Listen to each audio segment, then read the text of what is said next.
diulet-ulet ambek gini, suambel, pokoknya semua makanan diusapkan ke pakaiannya, dan begitu kuabe wis beletotan gak karu-karuan, dicopot karo dheke, sak kuluke, sak celonone karek satu selempang kayak sarung dek ngono iku, semua dicopot dan kupluke lebokno kene, iki dilebokno, dadi lebokno apa dilebokno panci, dilebokno piring, wis mari ngono dhek nglego melayu mulih gak pamit gak apa, ditututi karo Ki Ageng Mangir.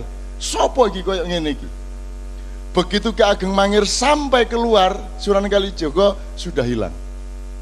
Sak jaran-jarane sak 20 pengawale wis gak ono, jadi gak ketututan. Padahal sebenarnya kalau mau hilang dia butuh sekian ratus meter untuk sampai tempat di mana dia bisa menghilang. Tiba-tiba hilang.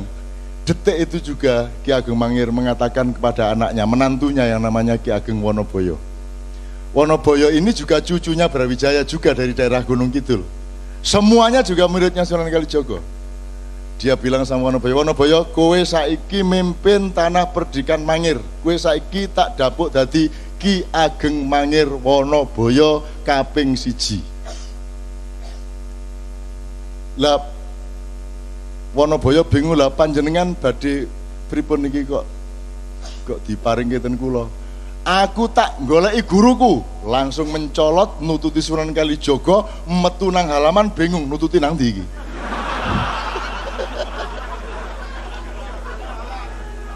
Begitu metu regol nang di rono tarono, wis pokoknya akhirnya melayu ngono ae.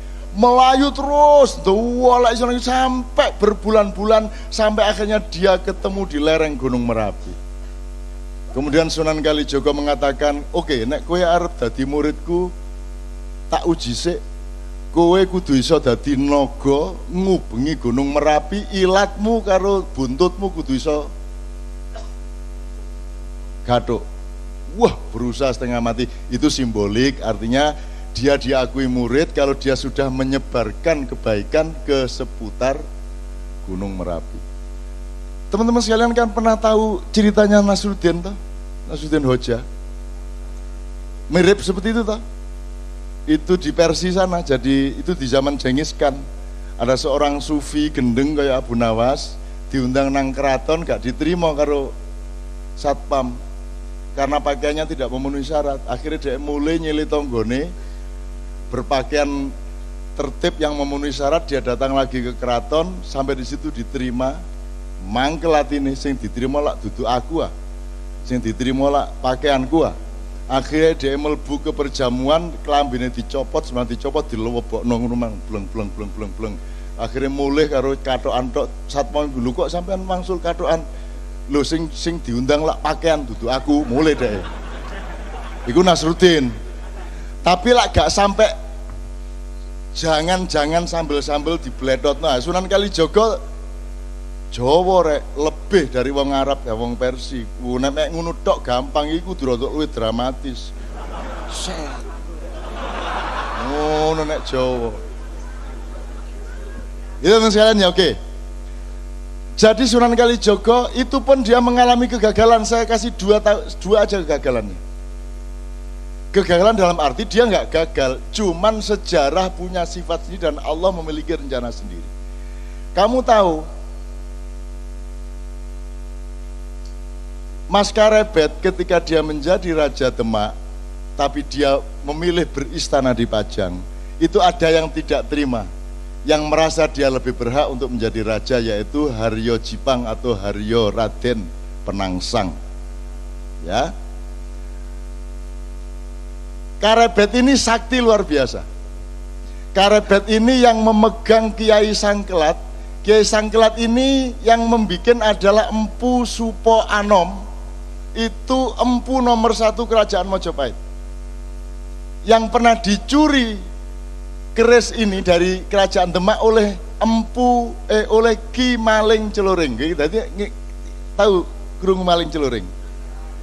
Celuring itu asal usule iku ana wong jenenge Ki Celuring ndek Blambangan kono. Carane mlebu omahe wong iku gak perlu lawang, gak perlu bolongan, pokoknya ana lampu titik set mlebu deh. Maka dia berhasil mencuri Kiai Sangkelat ini di kerajaan Demak. Wes digonang Blambangan Sunan Kalijaga roh oh gampang pos supaya konang Blambangan pura-pura oh dadi pandai besi. Wes pokoknya diatur ke Sunan Kalijaga iso balik meneh lah. Akhirnya dicekel Karebet.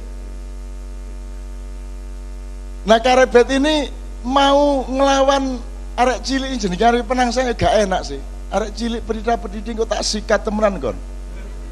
Akhirnya sing dikon ngladeni anak angkatnya yaitu Jebeng Sutawijaya atau yang kelak menjadi Panembahan Senopati. Gitu ya. Saya kasih tahu, Sunan Kudus sama Sunan Kalijaga ini kan seperti saudara dan senior dan junior. Mereka satu inilah, satu perjuangan, satu misi segala macam. Meskipun Sunan Kudus agak Syiah, Sunan Kalijaga Ahlus Sunnah wal Jamaah, ya. Tapi yang ingin saya katakan kepada Anda, Sunan Bonang, Arya Penangsang ini muridnya Sunan Kudus, sementara Mas Karebet ini muridnya Sunan Kalijaga langsung. Ini mereka konflik berdua, si Kudus sama Kalijaga tidak bisa kok menyelesaikan konflik mereka. Akhirnya terjadilah peperangan toh, duel antara Arya Jipang melawan siapa? Sutawijaya. Dan itu pun menangnya Sutawijaya karena strategi politik. Jarane Arya Jipang jenenge Gagak Rimang, jaran lanang brancah. Mulane politiknya aku tak perang musuh Arya Jipang nggawa jaran wedok. Oh, iki kurang tahu kok pikir kan ya. Nggawa jaran wedok sing seksi. Jadi akhirnya ditambahi susu loro nih sore kan gitu. Anggur ngomong seksi ngono gemeriyuk. Oke? Kan ngerti tau ceritanya nyenengke kok. Nek ceritanya tuh memang dramatis. Akhirnya tidak terkendali Gagak Rimang ini. Jadi Arya Jipang di seberang sungai, Panembahan Senopati di sini, Jebeng di sini. Begitu si Gagak Rimang ngelihat kuda ini, dia langsung meloncat menyeberangi sungai di luar kendali Arya Jipang. Nah, ketika kudanya larat seperti itu, dia tidak mampu menguasai dirinya, sehingga tombak Kiai Banca si Jebeng Sutawijaya ini masuk ke perutnya Arya Penangsang. Nah, ketika ditarik, ternyata ususnya membaur keluar sampai akhirnya ngguleti sak wetenge sak nggon sabuke, sehingga ketika Arya Penangsang menarik kerisnya, ususnya brodol, kena kerisnya dhewe mati. Lho nyenengno iku. Artinya adegannya iso-iso ae lho. Ana wong mati ususnya, saya terus jadi eling Cak Nur. Cak Nur Khalil Majid itu meninggalnya dalam keadaan ususnya masih di luar perut, dan aku takon nang Bu Umi, Bumi ki kapan jari dokter iki ususnya dilebokno, jari dokter anu ngenteni Cak Nur sehat. Mboten kualik ta. Nek prasa kula Cak Nur sehat ususnya dilebokno lha ngoten sih. Nek jari dokter gak Cak Nur dinteni sehat sik kait ususnya dilebokno. Iki sing bener sing diki filsafate iki. Itu juga yang terjadi pada Arya. Jadi Sunan Kalijaga sampai akhir hayatnya tidak mampu mendamaikan dua orang ini, bahkan dengan Sunan Kudus. Satu, jadi gak iso masih aku kate lapo-lapo ndek dunia iki, nek aku gak iso Gusti Allah mentakdirkan aku gak iso mengatasi masalah, ya gak masalah, yang penting aku berjuang terus. Dan Sunan Kalijaga meneruskan perjuangan sampai awal Mataram. Karena masuknya tak kandani, kenapa saya Mojopahit kok dibawa ke Demak? Karena ada semburan lumpur di Canggu, ada lempengan bumi yang bergeser, yang membuat struktur pertanian menjadi kacau di ujung Mojopahit itu, sehingga infrastruktur pertaniannya menjadi tidak mampu lagi menyangga perekonomian Mojopahit. Maka Sunan Kalijaga berpikir harus menoleh kepada perdagangan global, harus menoleh kepada ekonomi pesisir. Maka ditransformasikanlah dari kerajaan yang agak di pedalaman, yaitu di Mojoagung, Canggu, Mojokerto, itu diseret ke pinggir pantai, yaitu ke Demak, di desa Gelagawangi. dalam rangka supaya ada transformasi menuju pertahanan pangan dan lain sebagainya. Dan itu Sunan Kalijaga luar biasa. Nek wong gak ngerti perekonomian gak iso duwe ide kayak ngono iku. Jadi Sunan Kalijaga iku duduk seniman yang berdakwah dengan seni. Sunan Kalijaga ahli ekonomi, ahli perdagangan, ahli strategi politik, pendekar yang mumpuni dan seterusnya dan seterusnya. Nah, ekonomi pesisir ini kemudian pelan-pelan dieliminasi lagi oleh watak Jawa yang kurang tegas. Jadi Raden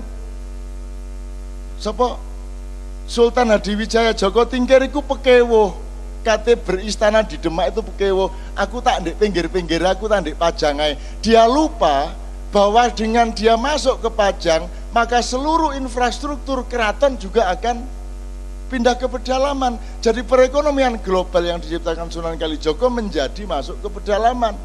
Sunan Kalijaga tidak setuju, tapi sudah terlanjur. Ketika itu kemudian sibuk dengan pertarungan antara Mas Karebet dengan Aryo Jipang. Itu pun kemudian ketika sampai kepada gara-gara Aryo Jipang bisa dibunuh oleh Panembahan Senopati, akhirnya Panembahan Senopati diberi hadiah oleh Mas Karebet tanah Mentau. Dan Mentau itu sangat pedalaman. Maka terjadilah degradasi politik. Dari pedalaman ke pesisir, dari pesisir dikembalikan ke pedalaman, itu pun degradasinya double. Tidak hanya sifat perdagangannya menjadi dari perdagangan ke pertanian, tapi legitimasi spiritualnya pun berubah dari Wali Songo yang semula menjadi background politik berubah menjadi Nyai Roro Kidul. Nah, Panembahan Senopati kemudian sirsiran dan kawin sama Nyai Roro Kidul sampai Sultan Hamengkubuwono ke-10. Semua rabi karo Nyai Roro Kidul. Atimbangane tak kongon pegatan Roro Kidul tak kon jilbaban ngono ae saiki. Saya gak angel-angel temen-temen. Ya saiki sembahyang 5 waktu semua. Nyai blorong barang wis sembahyang 5 waktu. Kadang-kadang melok jemuan barang. Ngono ya kanca-kanca ya. Saya ingin mengatakan kepada Anda, ayo belajar sejarah supaya Anda tahu Anda ini Garuda. Anda ini bangsa besar. Kan itu kan selalu saya omongkan di Bang Wetan. Nggak apa-apa sampai akhir hayat Anda belum berhasil, nggak apa-apa.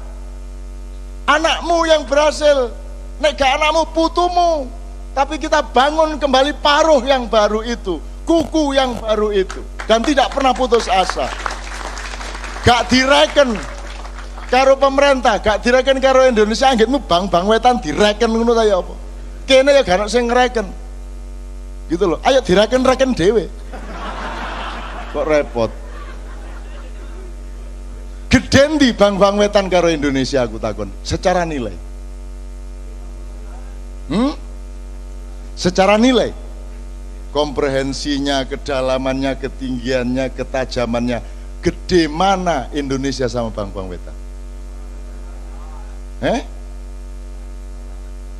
Pernahkah Indonesia mencapai ilmu-ilmu seperti ini? Tidak kan? Lagi lebih besar Bang Wetan. Lah iya, wong jelas Bang Wetan luwih gede timbang Indonesia, kok kon njaluk digendong Indonesia? Lah dengkek Indonesia gendong Bang Wetan. Kon sing kudu gendong Indonesia, betul enggak? Kamu jangan minta diakui loh yang lebih kecil dari kamu. Nggak kuat hatinya, nggak kuat pikirannya. Kamu yang lebih besar dari mereka, kamu yang menampung mereka, kamu yang punya kebesaran jiwa kepada Indonesia. Ngono. Bung Karno iso pidato ngene iki. Manggel aku suwe-suwe. Lho nek Sunan Kalijaga ngene iki, seluruh ilmu dia kuasai sebagaimana Rasulullah Muhammad Shallallahu Alaihi Wasallam. Oke, terakhir sekali jaga kedawan-dawan. Nanti saya minta Pak Wiwit sama Pak Huda, Cak Dil, Cak Enang, sama Mas Toto untuk maju. Kiai Haji Toto Raharjo, sudah lama kita tidak ketemu.